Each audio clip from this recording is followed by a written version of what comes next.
In the 18th century, Edward Young was a literary giant, famous for Night Thoughts, a gloomy, apocalyptic epic obsessing over death and the afterlife. His readers revered him as a towering religious authority, a man whose poetry served as the ultimate moral compass for an entire era. But in 1857, the novelist George Eliot published a different kind of critique. She framed her essay as a methodical prosecution of Young's character. Eliot exposes a staggering contradiction.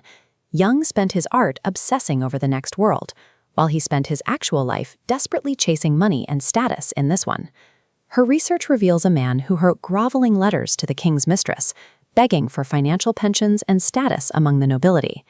When his political ambitions hit a dead end, he suddenly took clerical orders at the age of 50. It was a calculated career move. The church was a fallback for a man who couldn't find power elsewhere.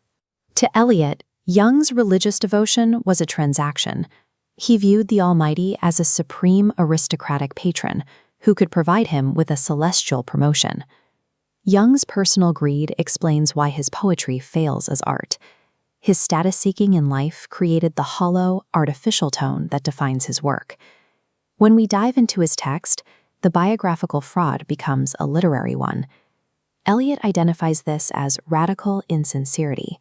It happens when a writer uses massive, cosmic abstractions to mask a total lack of genuine human feeling. She mocks his overblown style, the way he writes about literally grabbing the skies or treating the stars as a stage for his own piety. He doesn't look at the cosmos with awe. He uses the universe as a giant billboard to advertise his own ego. Art built on self-interest rather than emotional truth inevitably collapses into empty rhetoric, no matter how holy the subject. This leads to Eliot's harshest discovery, the pedagogic fallacy. Young doesn't look at nature and see beauty. He sees a chalkboard designed to scold mankind. To him, the nocturnal heavens are just a lecture in capital letters. Eliot argues that Young has no unselfish love for his fellow man. His morality is driven by a terror of hell and a greed for heaven. Because his heart is numb to the real world, he requires the extreme stimuli of hellfire and apocalypse just to feel an emotion. Preaching at humanity from a self-appointed cosmic pedestal is the ultimate proof of a disconnected heart. To prove what Young lacks, Eliot introduces a character witness, the poet William Cowper. While Young obsessed over the end of the world, Cowper focused on the mundane.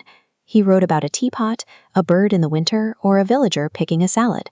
Cowper's close attention to these fragile details proves the existence of what Eliot values most: genuine, unselfish sympathy.